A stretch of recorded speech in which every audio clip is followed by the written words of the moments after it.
Одоогоос 8 жилийн өмнө автомашины нэгэн ослын тухай телевизээр хальт мэдээлэгдээд өнгөрч билээ. Гэтэл цаанаа тун аимшигтай осол байсан байна.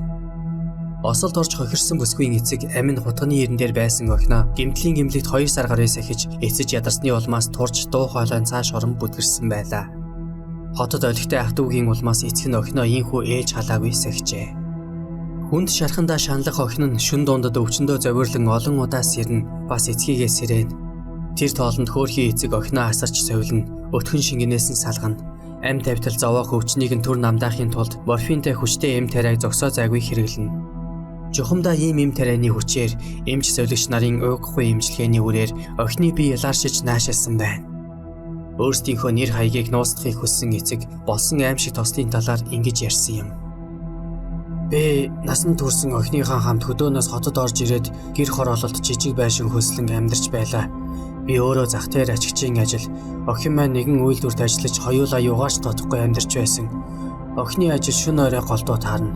Миний хувьд ажлаасаа төрүүлж ирээд хоол цайгаа хийчихэд унтаж байхад охин маань шөнийн 24 цаг өнгөрөөгөөд л орж ирнэ. Үйлдвэр нь гэрээс хол болохоор охин маань голдуу таксигаар гэртээ ирдэг байсан. Гэтэл нэг өдөр охин маань ажилдаа яваад гэртээ ирэхгүй 3 хонлоо. Уг нь над руу өдрийн хэдэн удаа уцаар ярьдагсан, ямар ч хэл чимээ байдаггүй. Ажил дээр нь очиж асуухад шөнийн 24 цагийн үед ажлаа тараад гэртээ харихаар гарсан үйлдвэрийн хажуугаас хамт ажилладаг нэг залуугийн хамт таксинд суугаад хөдөлсөн гэж байна. Би очиж болох бүх газраас асуухад ирээгүй гэв. Хэн нэгэн найзтайгаа хөдөө гадаа явсан юм болов уу? Надтай заавал уцаар ярих ёстой доо гэж бодсоор байв. Утас руу залхахад холбогдох боломжгүй гэд байлаа. Тэгж байтал гэмтлийн гэмлэгийн цагдаагийн тасгаас танай охин чинь автомашины осолд ороод энэ тухаангүй хэвтэж байна. Түүний тэмдэглэлийн дэвтрээс таны утсыг оллоо, та хүрээд ирээч гэж байна. Яваад очтол охин маань ямар ч ухаангүй хамаг бие аимшигтай шархтаж бэрцсэн, тавирга хөл гар нь олон хугарсан гэж байв.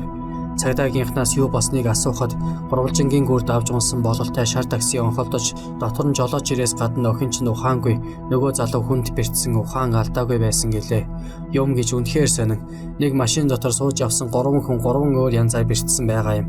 Жолооч ир гэдэс тондоороо тас хуваагдаад газар дээрээ нас барсан. Охин маань хавирга игэм гар хөлөө олон гуглаад ямар ч ухаангүй. Тэгэхэд нөгөөх залуу тийм хүнд биш бэртээд яолон хэвтэж байсан байгаа юм. Би охиноо ухаан орсон хойно нь болон өнөөх залуугаас юу болсныг асуухад адилхан зүйл ярьдаг. Тэр хоёр хамт шар таксинд шөнийн 24 цаг өнгөрч байхад суужээ. Жолооч нь арх уусан байсан эсхийг тэд анзаараагүй гэдэг. Охин маань жолоочийн хажууд өнөөх залуу ард нь суужээ. Ажилдаа ядарсан охин маань очих газраа жолоочд хэлээд машинд суумагцаа унтаж явсан болохоор мэддэггүй юм билээ. Ард сууж явсан залуугийн ярьснаар бол такси их хурдтай явж байснаа гурвалжингийн гүүрэн дээр хажуугаараа машин шахуулсан бололтой гүүрний игц хажуу руу онхолджээ. Жолооч газар дээр нас барж охин маань ямар ч ухаангүй азтай тэр залуу хөнгөвтөр гэмтээд байж байтал цагдаа дөрөвнийхэн давхиж иржээ. Охин маань эмнэлэгт ухаангүй хар гэрийнхэнд нь дуулгах боломжгүй байж байтал тэмдэглэлийнхэн дэвтрээс миний утсыг олсон юм билээ. Тэгээгүй бол би хайрын сайхан охиноо алдаж мэдхээр байсан. Охин бид хоёрт тохиолдсон аимшигт явдлыг сонсоод сайн санаатай танил хүмүүс маань мөнгө төгрөг эм тариагаар тусасны хүчинд мөн эмч зөвлөгч нарын зүтгэлээр охины минь аим аврагдсан. Охин маань ажилдаа ядраад машин суугаад удалгүй унтаад өгсөн. Нэг мэтгэд гэмтлийн эмнэлэг тухайн орсноо ярьдаг. Уг нь осол яг юунаас болсныг хөөрхий тэр бурхан болсон жолооч сайн мэдэж байсан байх. Хойно сууж явсан залуу осол яг юунаас болсныг сайн мэддэггүй юм билээ. Хүн болгон шахуу машинтай болсон өнөө үед хүмүүс замын дүрмээ ягштал барихгүй согтуугаар жолоо барьсан зэрэгээс болж ийм аимшиг тослууд тасрахгүй юм да гэж ярив. Охиноо анх хараад яаж хөл дээрээ босч хүн болондоо гэж зүрх шимшрэн дотроо олон удаа уйсан энэ эцэг өдрөөс өдөрт залуу халуун насныхаа ирч хүчээр илааршин тэнхэрч яваа охиноо хараад сэтгэл баясах болжээ. Одоо тэр хоёр алцахгүй яваа гэсэн шүү.